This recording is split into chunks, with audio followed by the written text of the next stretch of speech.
Hey guys, it's Paul from Good Times and Bad Movies here. Welcome to 2022. Glad you made it. Glad you're still here with us. If you're listening to this, then it's good news for me because I've lasted long enough to at least post this episode, which is great. So I thought I would just sit down here. It's a few days before Christmas. It's December 23rd. And I thought I would just kind of do a bit of a year in review, just kind of going over season one. It's kind of cheating a bit. Season one, started at the end of September 2020.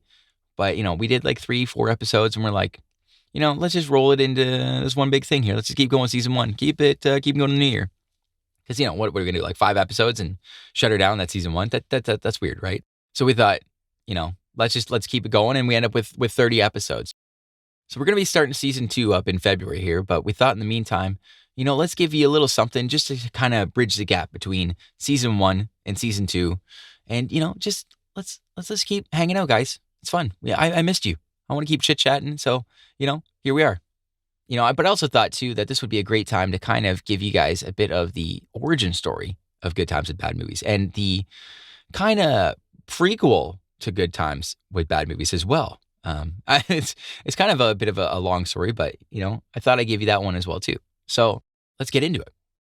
So I was thinking the other day about kind of the origin stories of Good Times with Bad Movies, and I thought it was kind of fun, kind of interesting. Maybe it's not.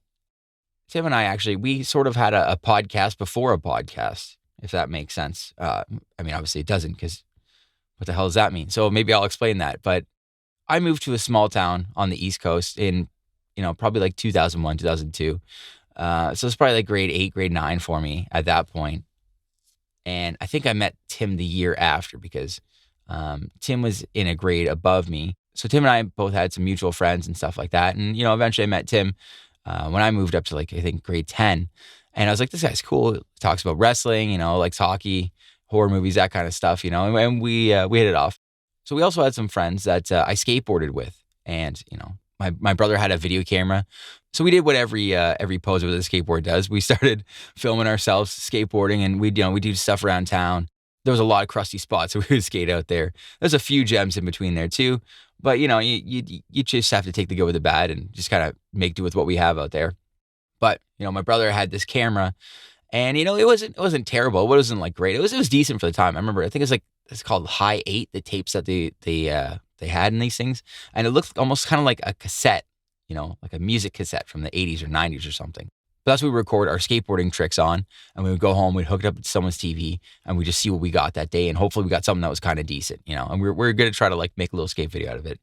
And I remember too, my brother's camera, it's I think something happened where someone stepped on it when it was charging, and it must have busted the jack a little bit. Cause sometimes when you plugged in the charger on it, if you wiggled the jack or if it moved a little bit, the camera would kind of just turn off because it would just lose continuity between the little charger and the little jack.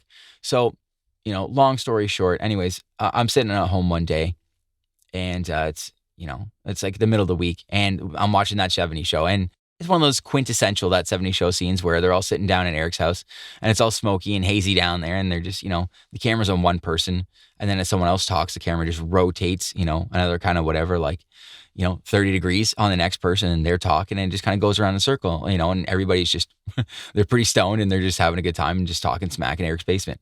And I remember, obviously a few years before that, I had no idea what the hell was going on. I was like, really, it's lighting candles down there? Why is everyone laughing when this stuff happens? I just didn't understand. I thought it was stupid.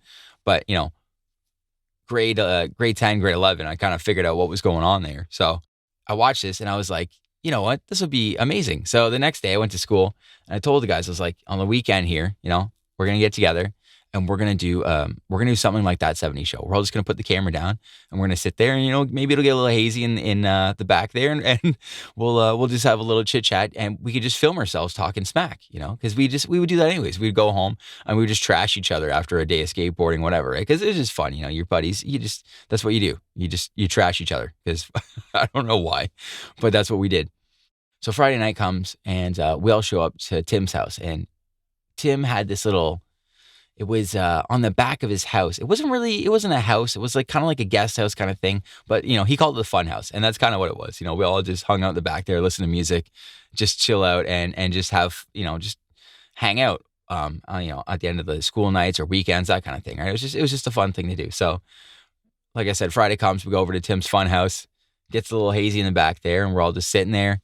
Someone turns the camera on, and we start talking. And then, we all just kind of had agreement that we would just, every so often, someone would just keep turning the camera, and we'd all take turns doing it. And it kind of worked out, believe it or not.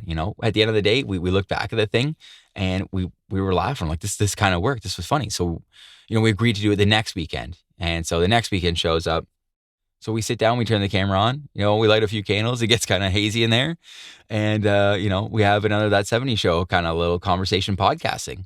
The next day is a Saturday. So I called up Tim, and, Tim and I are buddies. I was like, hey, man, what are you doing? You want to hang out? So sure enough, I go back over to Tim's house, and we were just hanging out, and we were just like, why don't you and I, Tim, why don't we just bust the camera out? We can do just a little back and forth, little chit chat thing. And he's like, yeah, that'd be fun.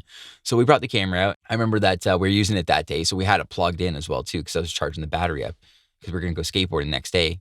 So, Tim and I light a few candles again. It gets hazy in there, whatever. Our one friend was dating this girl that, I don't really want to call it a toxic relationship, but you could just say between the two of them, it was rather turbulent. It got rather turbulent sometimes, and if you're listening to this now, he's definitely knows who this is, but sorry, man. It was just crazy, we get crazy sometimes. And, I'm not going to use any real names here, but I just remember Tim and I were sitting there, and it got to that point in the conversation where Tim and I were both, we were just kind of frustrated because their relationship was just like, a few days before it just went nuts. Like they just had a big fight, and Tim was just sitting there, and he's like, you know what I think of Joanne? And he just kind of went off, and him and I, we kind of smack talking the whole thing a bit. And then, obviously we continue on with our conversation just with talking about whatever. And, that's the end of the night. So the next day, Sunday, we film a little more, skateboarding in town, that kind of thing. And we leave the camera at our buddy's house, the guy who, we were kind of talking about their crazy relationship on camera. That's really smart. And so they were like, oh, we want to watch the footage of us, doing our little video chat thing on the Friday. And we're like, yeah, that's cool. No problem, man. So Tim and I, we both head off to our own houses, and I'm sitting there at nighttime, and I'm like, it's like 11 o'clock. And all of a sudden I just my eyes just bust wide open, because I'm sitting in bed, and I was like, holy crap. They've got the camera. They probably just watched that entire conversation, And so I remember I called Tim, and I was like, dude, do you know what we did? And he's like, yeah, I've been thinking about that for a minute now. And so we were both just kind of like, what do we do? And he's like, maybe just keep our mouth shut. Let's just see if they noticed it. Cross your fingers, just hope for the best. So next day we see them at school.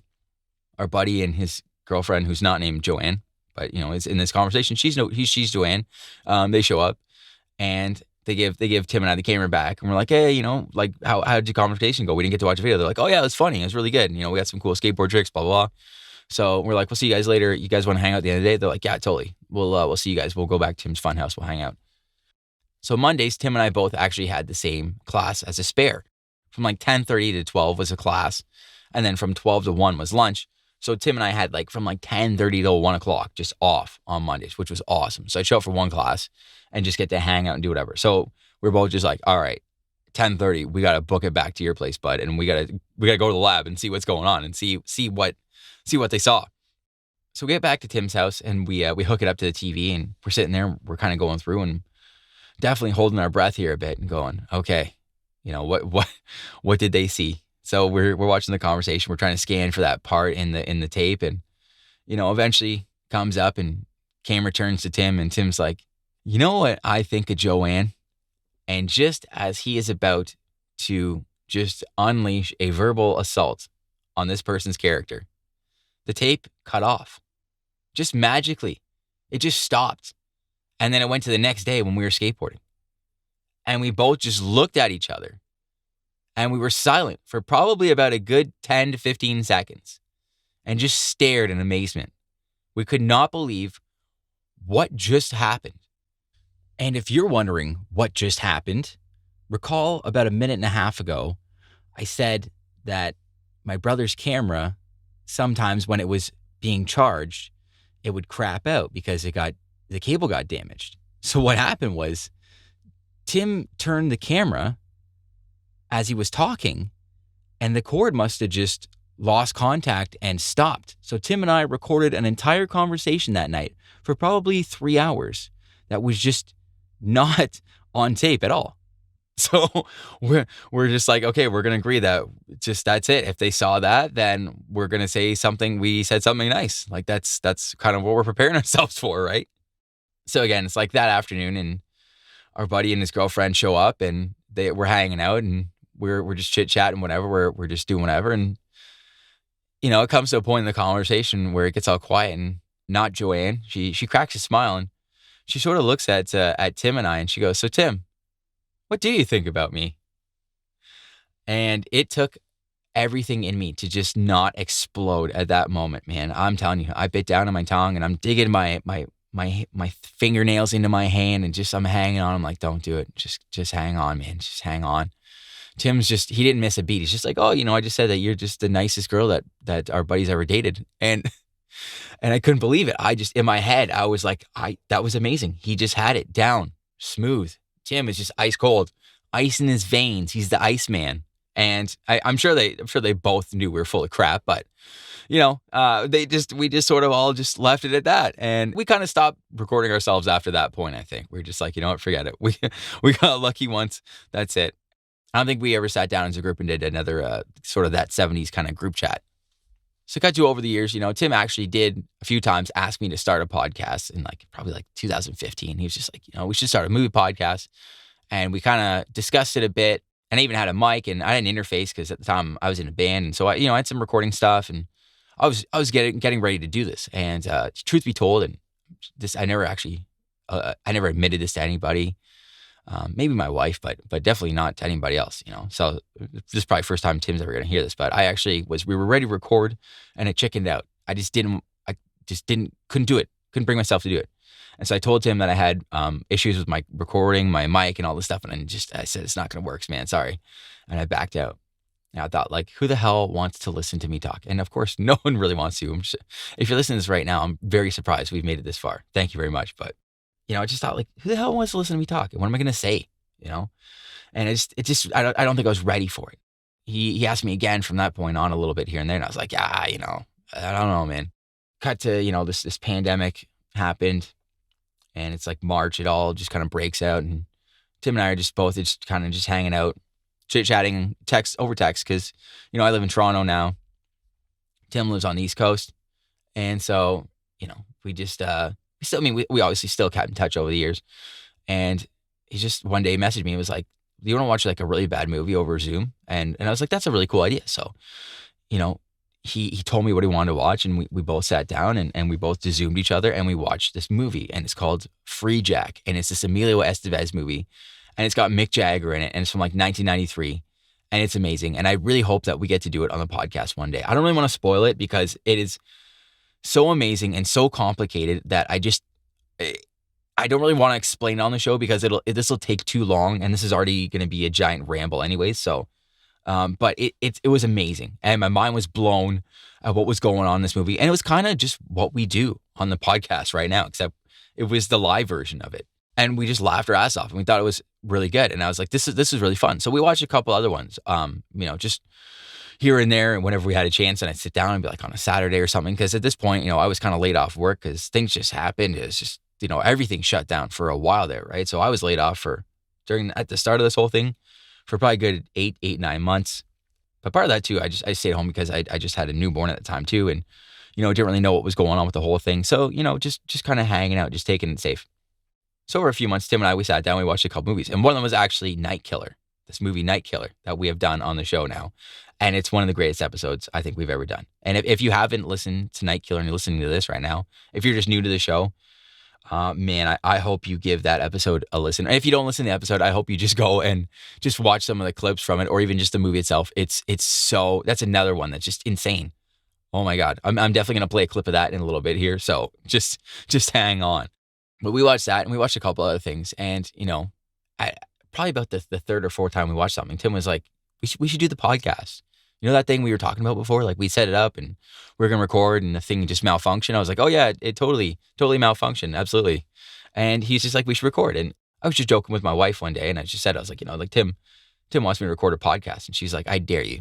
I dare you to record a podcast. And I was like, all right, fine. That's it. That's apparently all I needed. I was like, I'll just do it at this point. The world has ended as we know it, I guess. You know what? Might as well try a podcast. So Tim and I sat down and we recorded a bunch of demos. We actually did one. We did Ernest Rides Again. If you've seen any Ernest movies, I mean, maybe you haven't. Those are already kind of a niche thing unto themselves. Even for Ernest movies, Ernest Rides Again, that's one of the ones that's pretty far back there. There's a lot of bad Ernest movies.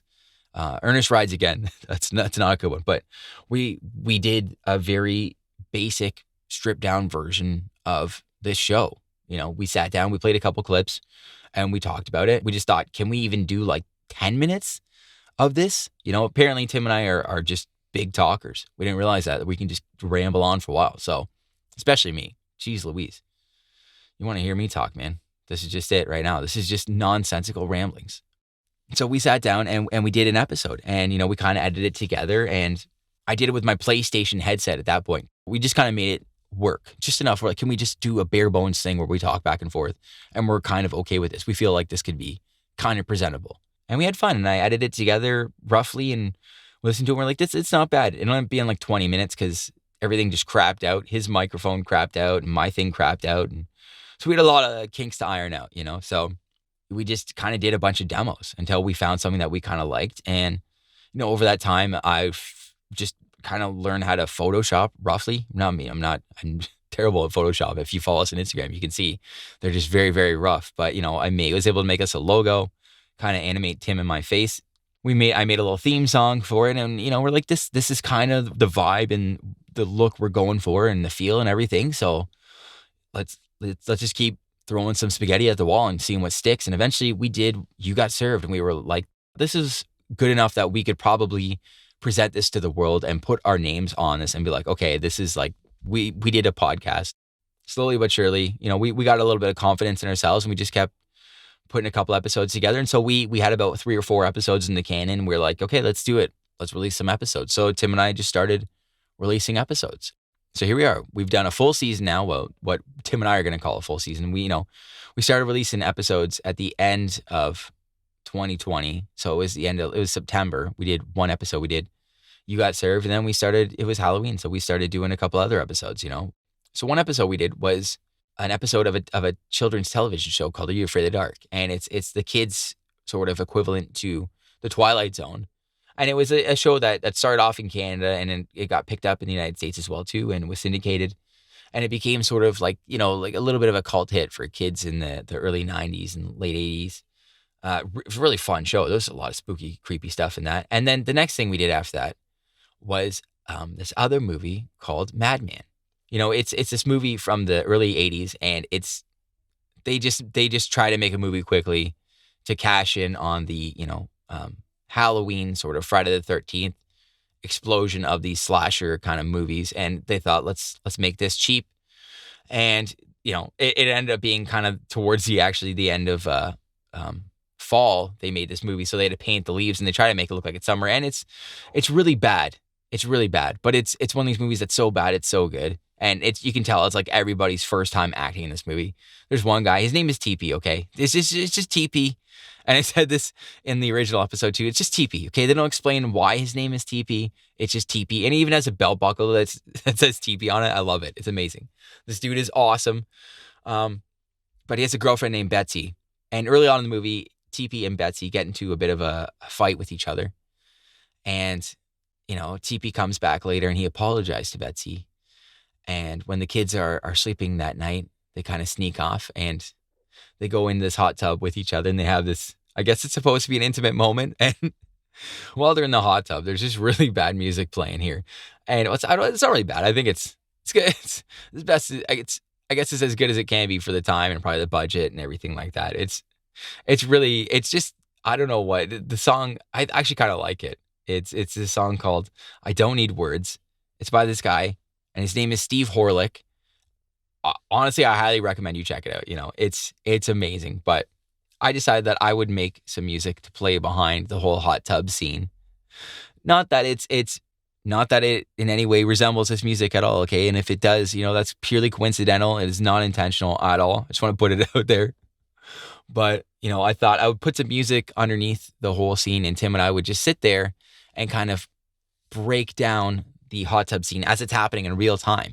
And this sort of has become a thing on the show where from time to time, if there's a scene that's interesting enough, Tim and I will actually sit there and in real time go over the scene as it's happening and describe it to you, because whatever is happening on the screen is just so crazy and insane that we just need to watch it and tell you about it as it's happening, because it's amazing.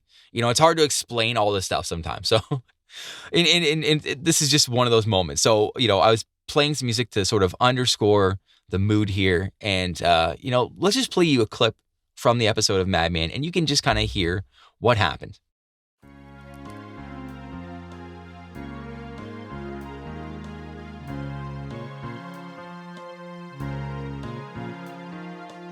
Well, right now they're just staring at each other and taking off their clothes. You see them take off their jewelry. You see them take off their belt.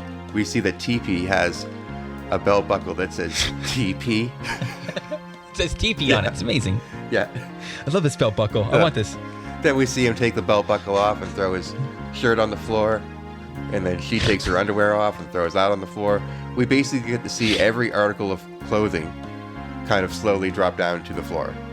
And then she gets into the hot tub and begins to twirl around.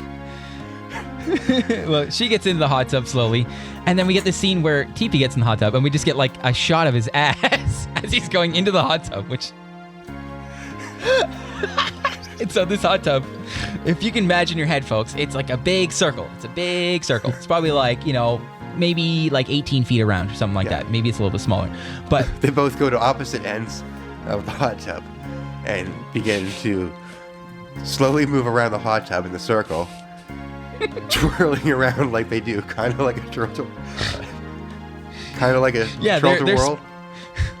They're going around. It's like a still shot almost on just like the hot tub, and they're going counterclockwise. And as they're spinning, as they're floating around this hot tub, like counterclockwise, they're also doing circles independently as well. They're spinning, and then there's little shots of them cutting left to right, fading in and out, spinning. Yeah. And by the way, we're doing this in real time. Like the length that this music is playing, the scene is still going, and they're just twirling around in the hot tub, spinning around in circles, not touching each other and getting close at all. And Betsy's just staring at them all very Shelley Duvall-esque. Yeah. They both just stare at each other and smile and twirl around the hot tub. They lock eyes, and then they get together in the middle, and then they twirl around in the middle together a couple times. Yeah, they slowly embrace and they start spinning, and now they're kind of kissing each other. It's a lot of spinning. I've never seen so much spinning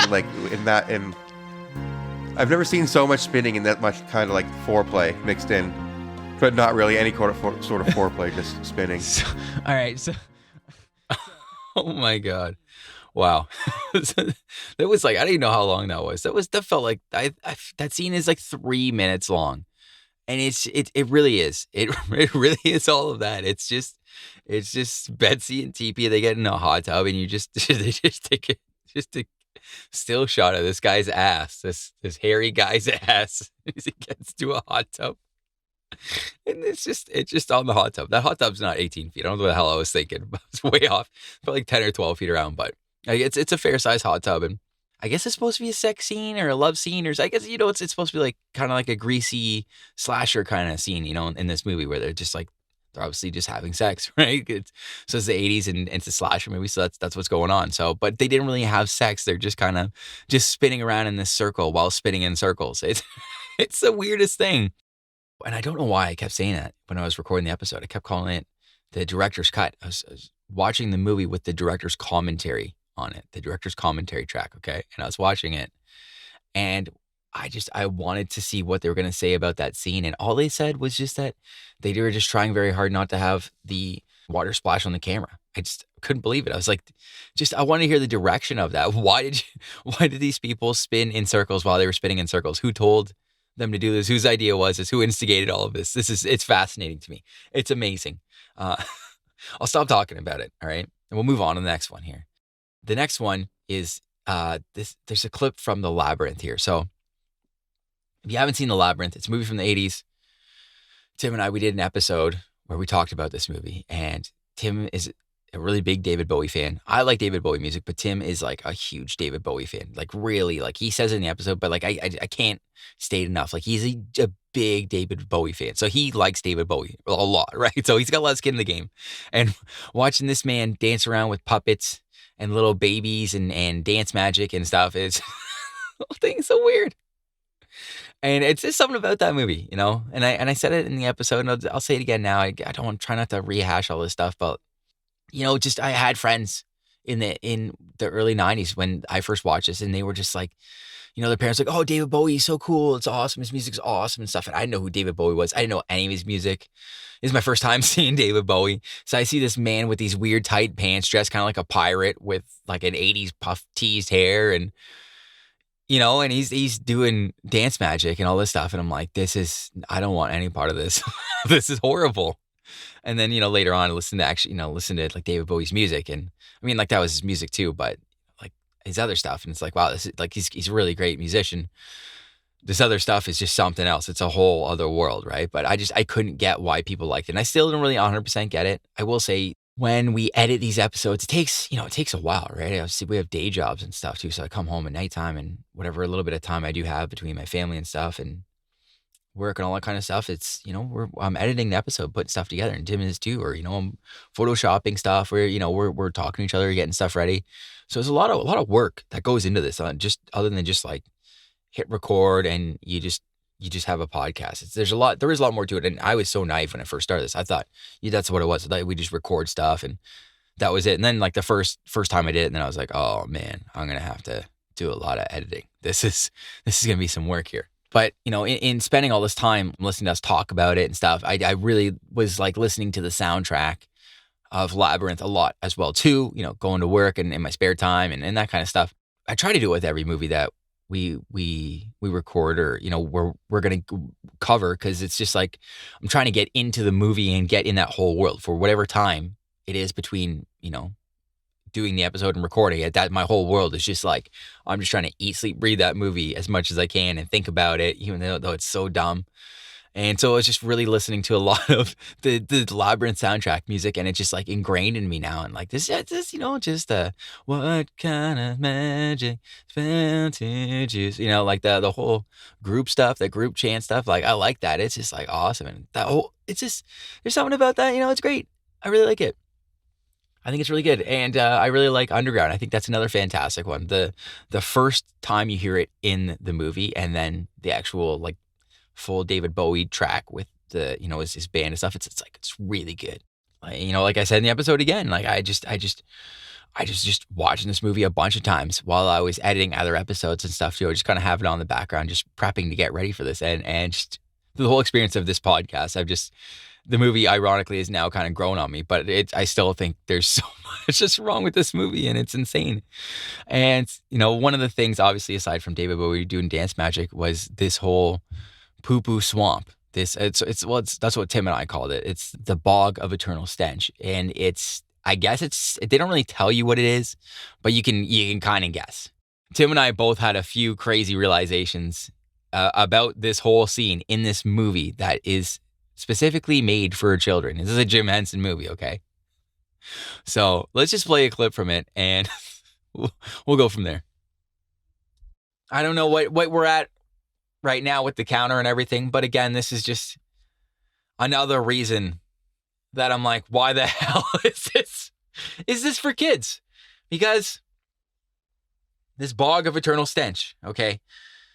We know it's in the name. It's an eternal stench, so it's a smell that stays with you forever, apparently. And it doesn't smell great. We know that as well, too, because what happens is Sarah's just...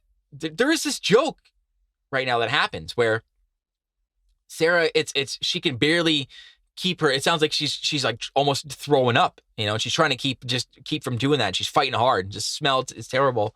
And she's just going, what is this smell? And she says, it smells like, and before she can actually finish the thought, you get this shot where it pans over to this bubbly cauldron, we're going to call it right now, in this swamp. And there's fart noises going on, okay? And the whole thing looks like dump. It looks like poo, okay? It is a poo-poo swamp, That's what it's poo poo pond. That's what's going on here. Okay. It's so poopy that the bog itself is farting. Well, here's the thing. If you look at this little bubbling cauldron that I alluded to a second ago, to me, this thing looks exactly like a butthole. This isn't exactly a butthole. Okay. Okay, good. I'm glad I was wondering if that's where you were going. This is a butthole. This is a butthole. Oh, yeah. In a kid's movie. Okay. This is what I had thought. It hadn't hit me till like a day later when I was thinking about what I was watching, was that they designed that and they got somebody at the Jim Henson workshop. Okay. They said, we want you to make an anus. we can put in this movie and make a poop joke out of. We want a functional anus. Yes, and it is puckering and quivering and bubbling and farting. It is disgusting. Like how far they went with this. Oh my God. I cannot believe that they did that. That's a true story, folks. That's a true story. I remember I was taking my dog for a walk, and I was just by myself and I'm listening to my headphones and I was kind of thinking over stuff. I was obviously listening to the Labyrinth soundtrack and getting ready, just put my head in the zone to record this episode. And I thought about this. I was like, thinking about the poo poo swamp, like somebody actually had to make this butthole puppet thing, right? Because that just doesn't exist out in the real world. You can't just resource that. Like somebody made this thing specifically. And like somebody you got to think that somebody in the art department was like, can we make a butthole for this thing, for this Eternal Swamp? Like, what is this?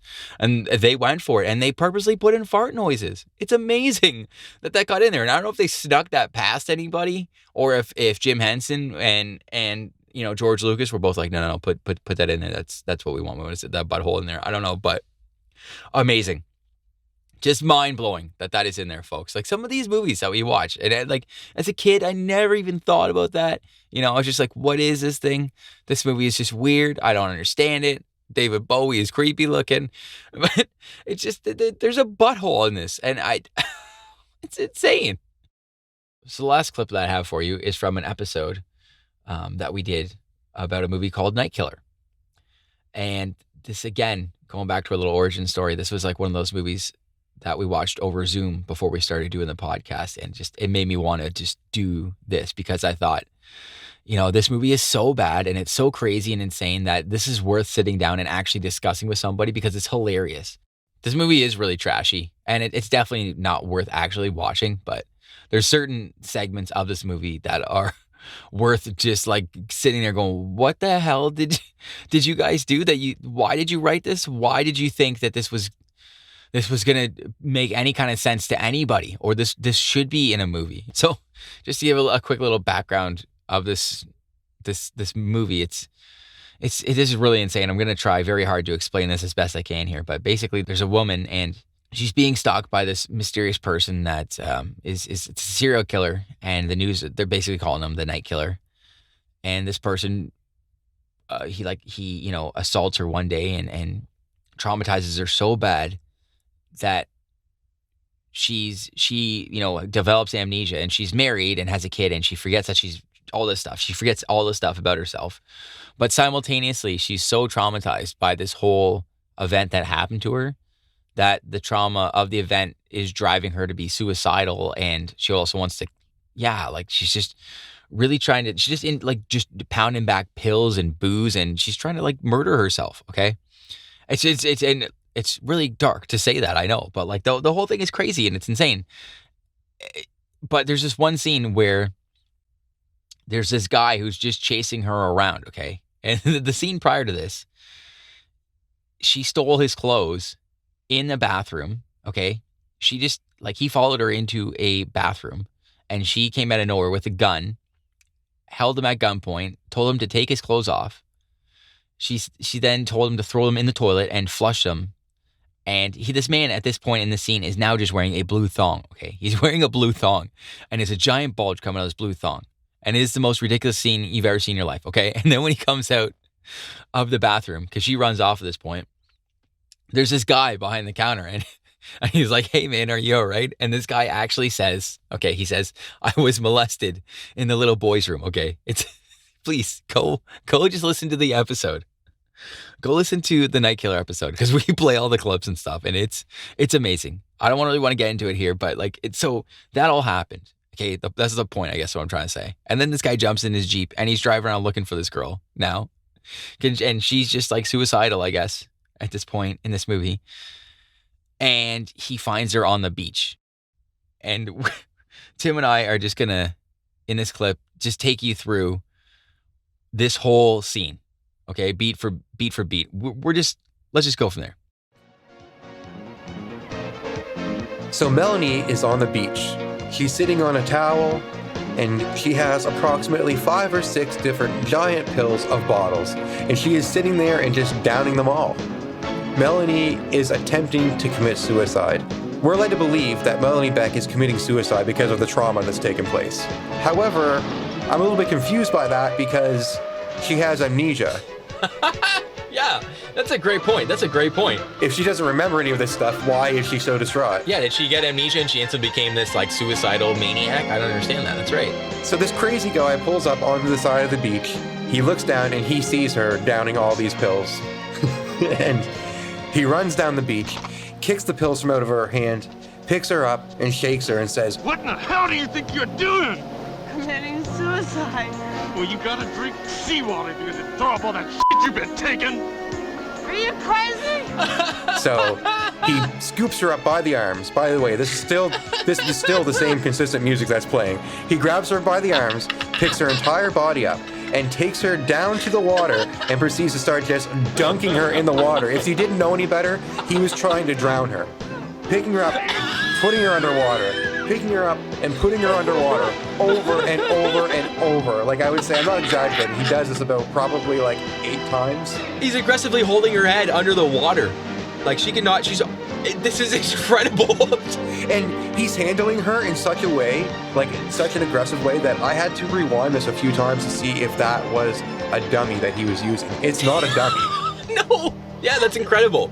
I thought that too because she is like completely just like limp this entire scene. He drags her around and he throttles her hard under the water, just like forcefully smashes her face into sand is what it seems.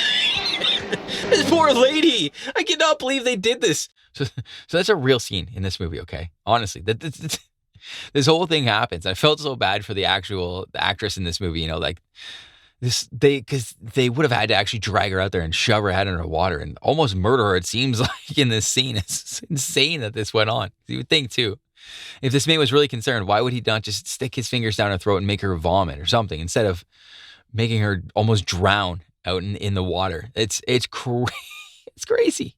This whole movie's insane. I can't believe it, but like, I think it's another one. Highly recommend. Check out the episode. Like this is a really trashy movie. It's definitely not really worth watching, but I think we did a pretty decent job of highlighting the big moments in this movie that are at least worth just like listening to us discuss it. We'll save you a bit of time. I think that's what we've been trying to do for this, at least for season 1 here. So, again, thank you guys for listening this season 1. Thank you guys for listening to me ramble here if you made it this far. We'll definitely be seeing you in season 2 here. We've got some really awesome ones on the list here. A couple, there's still a few picks that we have in the air too. So if you guys want us to do something, please get at us. Go on our Instagram at Good Times Bad Movies Podcast. Should be in the description here of this actual episode. Click on the link to it. Email us, whatever it is, please. Tell us what you want us to watch. And we, we'd love to do it. Because we take requests all the time. That's how, we started watching Twilight because people asked us to. There's a couple movies that we're doing in season 2 here that people specifically asked us to do, and we're going to do them. So thank you guys for listening. We really appreciate it. Honestly, I really can't express enough. It really means a lot to Tim and I because this does take a lot. It's been fun. We're going to see you in a few weeks when we start up again, and see you then.